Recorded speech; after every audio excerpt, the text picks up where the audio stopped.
విజయనగరం జిల్లా గజపతి నగరంలో టీడీపీలో అసమ్మతి భగ్గుమంది. కొండపల్లి అప్పలనాయుడికి టికెట్ దక్కపోవడంతో ఆయన అనుచరులు నిరసన చేపట్టారు. గజపతి నగరం టికెట్ అంశంలో చంద్రబాబు పునరాలోచించాలని విజ్ఞప్తి చేశారు. చంద్రబాబును కలిసిన తర్వాత భవిష్యత్ కార్యాచరణ ప్రకటిస్తానని అప్పలనాయుడు తెలిపారు. టీడీపీకి రాజీనామా చేసి ఇండిపెండెంట్గా పోటీ చేయాలని టీడీపీ క్యాడర్ డిమాండ్ చేస్తోంది. ఇదే అంశంపై మన అప్డేట్స్ మా కరెస్పాండెంట్ యుగంధర్ ఇస్తారు. యుగంధర్, చెప్పండి. సో ఉదయం నుంచి కూడా చూస్తున్నాం, సో చాలా నియోజకవర్గాల్లో ఇదే పరిస్థితి. సో ఏంటి ప్రస్తుతం ఇక్కడ ఉన్న పరిస్థితి ఏంటి? ఇండిపెండెంట్గా పోటీ చేస్తారని చెప్తున్నట్టుగా టీడీపీ క్యాడర్ తెలుస్తోంది. ఏంటి గజపతి నగర్లో ఏం జరుగుతోంది? ఇన్పుట్ చెప్పండి. హరి, గజపతి నగరం టీడీపీలోనైతే టీడీపీలో ఒక అసమ్మతి రాగం చాచుకుంది. నేను చెప్పాలంటే కొండపల్లి అప్పలనాయుడు గతంలో 2009లో గెలిచినటువంటి ఎమ్మెల్యే. ఆయన 2014లో వాటం పాలయ్యారు. తర్వాత ఇదే కాన్స్టిట్యున్సీకి ఇన్ఛార్జ్ గా కొనసాగుతూ వస్తున్నారు. ఈ నేపథ్యంలో కొండపల్లి అప్పలనాయుడికి చెందినటువంటి ఒక అన్నయ్య కొండబాబు ఆయన కుమారుడు శ్రీనివాస్ కి అనూహ్యంగా తెర మీదకి తీసుకొచ్చి తెలుగుదేశం పార్టీ టికెట్ ఇచ్చింది. చంద్రబాబు నాయుడు ఒకే కుటుంబంలో ఇద్దరి మధ్య పోటీ పెట్టి కుటుంబాల మధ్య చిచ్చు పెట్టినటువంటిది, అన్నదమ్ముల మధ్య చిచ్చు పెట్టేటువంటి ప్రయత్నం చేశారు.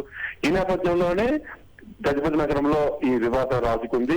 ముఖ్యంగా కొండపల్లి అప్పలనాయుడికి అనుకూలంగా ఈ మండలంలో గజపతి నగరం, దచ్చరాజేరు, గంచియాడ మండలాలకు చెందినటువంటి వాళ్ళు అంతా కూడాను ఇప్పటికే టీడీపీ పార్టీకి సంబంధించినటువంటి పదవులన్నిటికీ రాజీనామాలు చేశారు, పూర్తిగా బయటకు వచ్చేశారు.